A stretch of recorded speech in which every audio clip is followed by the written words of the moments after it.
Tapi janganlah kampungan gitu kan. Kita boleh dari kampung tapi jangan kampungan. Itu aja. Dan jangan merasa hebat. Nanti Anda pikir Anda kuat, Anda jalan masuk kota ibarat dari kampung, tembok, pukulkan kepala ke tembok kiri, tiba-tiba jebol kepala, kita nggak sadar. Terus Pak Rasman ya mau mempersoalkan apa, kapasitasnya apa, hubungannya apa, korelasinya apa. Kalau saya tidak akan pernah mundur dari hujatan netizen dan orang lain. Saya akan mundur kalau apa yang saya pikirkan itu tidak benar. Tapi saya akan maju terus sepanjang yang saya yakin itu benar, saya akan maju.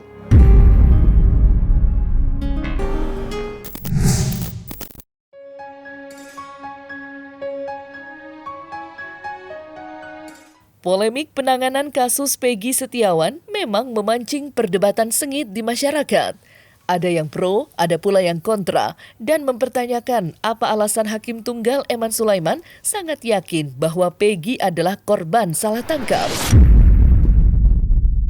Menariknya, hal itu tidak hanya terjadi di lingkup masyarakat. Pasalnya, polemik kebebasan Peggy juga membuat panas tensi antar praktisi hukum. Yang paling menonjol antara Rasman Arif Nasution dengan Tony RM, salah satu kuasa hukum Peggy Setiawan. Terutama sejak Rasman secara terang-terangan menyuarakan niatnya untuk melaporkan Hakim Tunggal Eman Sulaiman, lantaran masih tidak terima dengan keputusan yang ia ambil. Tak tanggung-tanggung, di ruang publik pun mereka tak sungkan untuk mempertontonkan konflik mereka secara vulgar.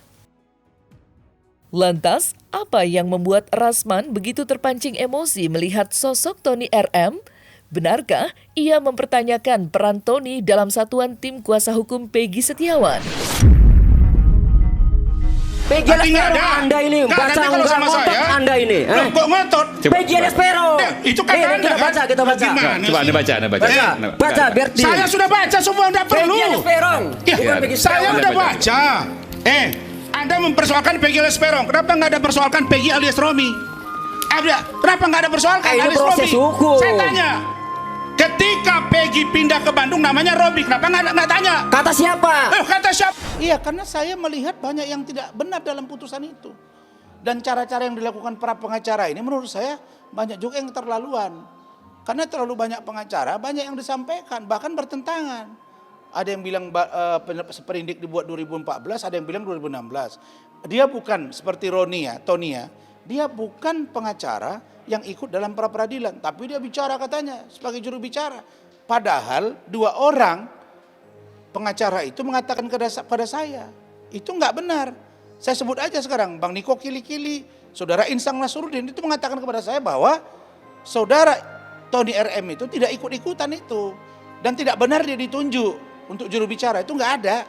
Itu disampaikan mereka ke saya.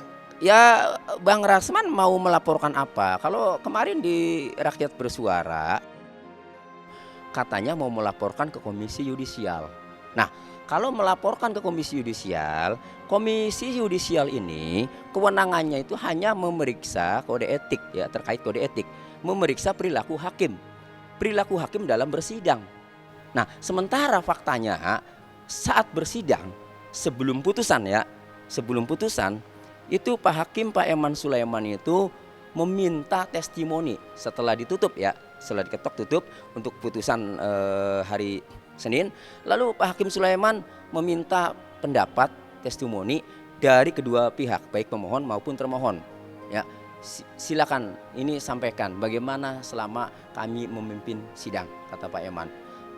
Apa yang ada di pikiran para pihak, apakah kami sudah adil, fair apa belum? Dijawab oleh pemohon bahwa selama memimpin sidang Pak Hakim Eman Sulaiman ini ya bersikap arif, bijaksana, objektif, fair, memberikan kesempatan yang sama, tidak ada tendensi untuk memihak manapun ya. Itu jawaban dari pemohon. Tapi janganlah kampungan gitu kan. Kita boleh dari kampung tapi jangan kampungan. Itu aja. Dan jangan merasa hebat. Nanti Anda pikir Anda kuat, Anda jalan masuk kota ibarat dari kampung, tembok, pukulkan kepala ke tembok kiri, tiba-tiba jebol kepala, kita nggak sadar. Selesai. Jangan. Lihat-lihat kiri kanan, lihat-lihat maju mobil, jangan sampai kesenggol. Nanti hati-hati. Ini kasus bukan kasus mainan. Ini masalah banyak orang. Silakan saja Pak Rasman mau menggunakan aturan yang mana kalau mau melaporkan kan. Kalau ke KY kemudian kan dia pihak yang dirugikan tidak oleh hakim. Itu loh. Iya dong, apa hubungannya, korelasinya apa? Orang dia bukan pihak yang ikut bersidang, baik pemohon maupun termohon, dia bukan. Itu. Nah, yang mungkin bisa melaporkan itu misalnya pemohon atau termohon. Nah, orang pemohonnya juga enggak. Sudah merasa perilaku hakim itu sudah baik, arif dan bijaksana saat memimpin sidang. Termohonnya juga enggak. Ya, sudah menyatakan dalam testimoninya, sudah menyatakan bahwa perilaku hakim selama sidang, sikapnya sudah fair, objektif, arif dan bijaksana. Terus Pak Rasman ya mau mempersoalkan apa, kapasitasnya apa, hubungannya apa. Enggak masalah sama saya itu, I don't care. Saya percaya menegakkan kebenaran tidak mesti banyak dukungan atau pengakuan. Yang paling penting kualitas statement saya itu yang saya pegang. Saya Muslim, saya tahu bagaimana Rasulullah berjuang. Dihina, dicemooh, bahkan mau dibunuh, dilempari, maju terus dia. Karena kebenaran tidak akan pernah tertukar dengan kejahatan. Tapi butuh proses, butuh siasah, butuh strategi, butuh keberanian, butuh networking, butuh jaringan, butuh kejujuran, butuh kecerdasan, butuh keikhlasan. Setelah itu tawakal Allah, bertawakal pada Allah. Sudah. Sementara itu, Tony RM bukan pula satu-satunya sosok dari kalangan advokat yang tengah berselisih paham dengan Rasman Arif Nasution. Pasalnya, bola panas kasus Vina pun membawa Rasman untuk berkonflik dengan Farhad Abbas, yang dalam hal ini ditunjuk sebagai kuasa hukum Saka Tatal. Parahnya, konflik itu sudah merembet kemana-mana hingga membuat Rasman untuk berancang-ancang melaporkan Farhad ke aparat berwajib. Lantas, ucapan apa yang membuat Rasman begitu sakit hati terhadap Farhad Abbas? Serta benarkah pula ucapan Farhad telah menghasilkan kerugian material sebesar belasan miliar rupiah kepada Rasman Arif Nasution? Ya Farhad Abbas, saya sampaikan Anda, ya tadi ada Kak Elsa juga, Anda telah menyuduh saya sebagai mantan pengacara. Dan itu di acara interupsi live. Tim saya sudah membentuk dan saudara akan saya laporkan. Tunggu aja. Ya karena saya mantan pengacara berarti saya nggak pengacara lagi. Yang namanya mantan kan bukan lagi. Mantan istri berarti bukan istri lagi. Betul nggak? Mantan suami berarti bukan suami lagi. Mantan supir angkot berarti nggak mantan supir angkot lagi. Mantan pengacara berarti nggak pengacara lagi. Loh saya masih pengacara di sini. Kartu saya ada, bas saya ada. Apa kewenangan dia ngomong itu? Makanya satu-satu kalian rontok gitu. Rugilah, saya rugi material imaterial. Material saja 15 miliar saya rugi selama 2 tahun ini. Bisa saya buktikan itu. Iya. Dan kepada klien-klien saya, ya kalian-kalian ya, Dr. Oki Pratama, Heni, kemudian Iwa Wahyudi, Reza Gladys, Atauba Mufid, kemudian Dr. Vera, kemudian Reni Raktion, dan yang lain-lain. Kalian telah mencabut kuasa kepada saya, maka saya tahu itu pikiran kalian. Oh, Rasman ini palsu ijazahnya mungkin. Makanya sebelum bertindak diskusikan dulu. Ada yang tidak cabut kuasa, ada. Sampai hari ini kita bertahan bela dia. Nah kalau ini saya minta kembalikan hak saya. Kalau tidak saya kejar. Bisa juga saya laporkan penggelapan. Bukan saja urusan prestasi atau tidak komitmen. Saya akan laporkan penggelapan dan lain-lain. Karena itu hak saya. Ada, kontrak kita ada. Pandangan saya tentang RAN itu RAN ya. Dia nggak punya kapasitas dan tidak punya legal standing di situ. Dia itu seperti bukan pengacara. Ngomongnya menyerang, menghukum. Bahkan meyakinkan bahwa akan ada tersangka ini. Mengatakan ada PK, ada gerasi dan lain sebagainya. Nggak etis. Kemudian dia terkesan mengintimidasi saksi. Tidak menguasai permasalahan. Orang aja nikah pakai KTP 2, dia suruh polisi tangkap ini. Buat apa? Emang dia siapa? Nah dia itu harusnya menyadari itu bukan pengacara. Kalau pengacara itu dia bisa menjaga etika, perasaan orang gitu. selangor presumption of innocence bahwa asas praduga tidak bersalah, tapi ngomongnya menyalahkan orang. Tapi saya, kamu begini, ya saya itu karena praduga tidak bersalah. Gitu. Berarti kan nggak ngerti, jangan-jangan dia nggak ngerti apa itu praduga tidak bersalah. Praduga tidak bersalah adalah tidak adanya kalimat bersalah menyudutkan, menjudge, menghukum orang yang belum dihukum oleh pengadilan. Nah, tapi dia ngomongnya menghukum orang, tapi ngomongnya ini praduga tidak bersalah loh. Saya nggak nyambung gitu. Kalau saya tidak akan pernah mundur dari hujatan netizen dan orang lain. Saya akan mundur kalau apa yang saya pikirkan itu tidak benar. Tapi saya akan maju terus sepanjang yang saya yakin itu benar, saya akan maju. Itu saya. Tak dapat dipungkiri, sejak bermulanya kasus ini, Rasman Arif Nasution memang memiliki pendapat yang berbeda dengan Tony RM maupun Farhad Abbas.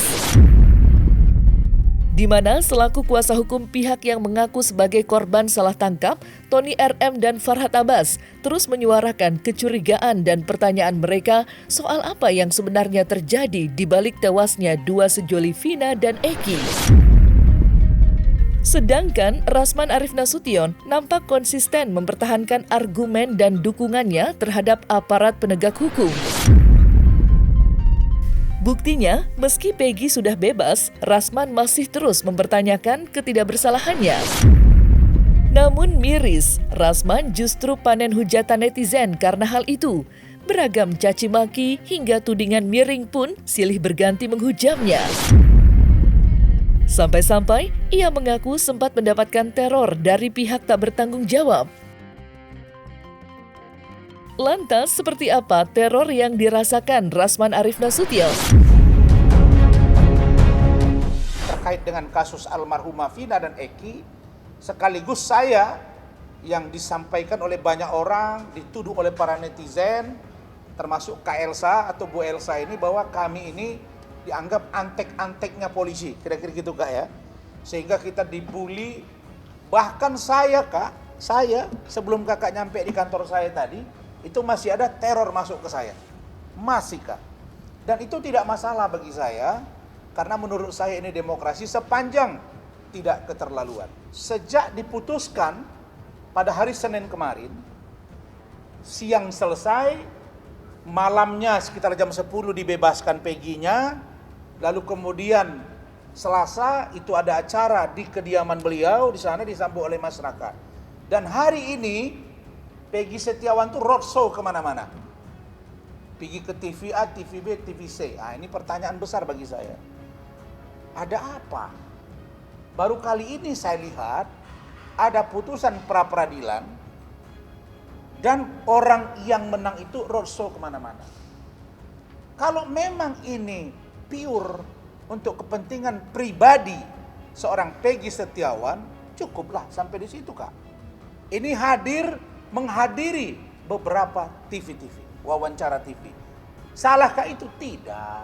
Tapi kita melihat bahwa dugaan saya bahwa ini ada dugaan yang memboncengi dan dipolitisasi untuk mengganggu keberadaan petinggi Polri, kok kayaknya saya hampir yakin. Kami tidak berpemikiran ke situ karena dengan dibebaskan Peggy artinya ini sudah menjadi hal yang luar biasa. Peggy sudah menerima haknya. Bahkan saya juga menyampaikan itu udah bagian dari perjalanan hidup yang mungkin Peggy Setiawan harus lalui.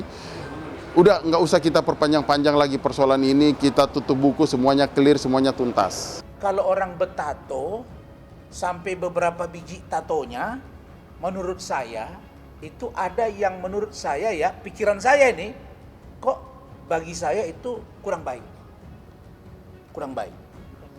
Nah, jadi kalau sekarang dimunculkan citranya itu sebagai orang yang sangat suci, sangat bersih, sangat tawadu, kok kayaknya saya kurang yakin.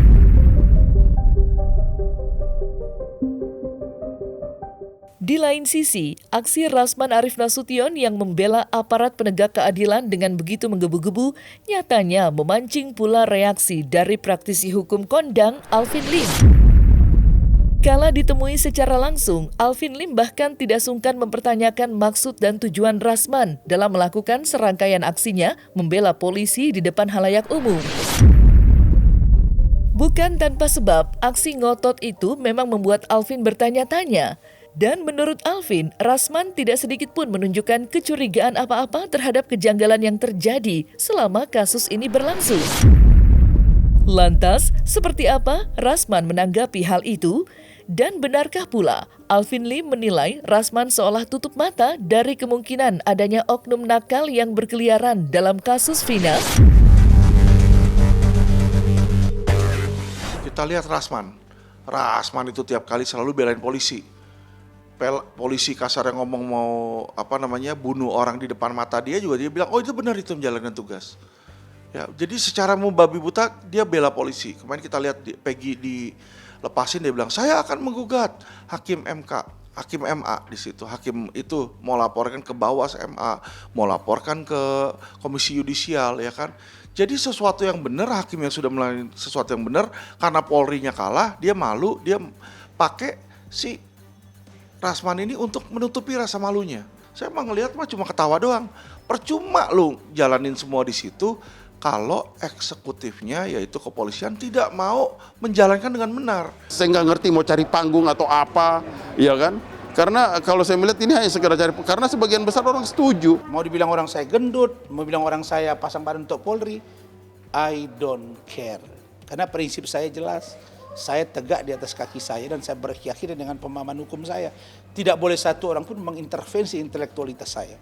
Kalau saya anggap dia benar, saya pasti akan mengakui dia benar. Gitu.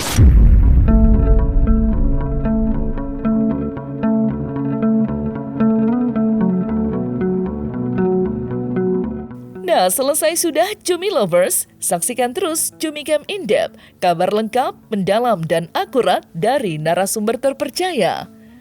Dan jangan lupa untuk like, subscribe, dan juga share channel YouTube Cumi Cumi.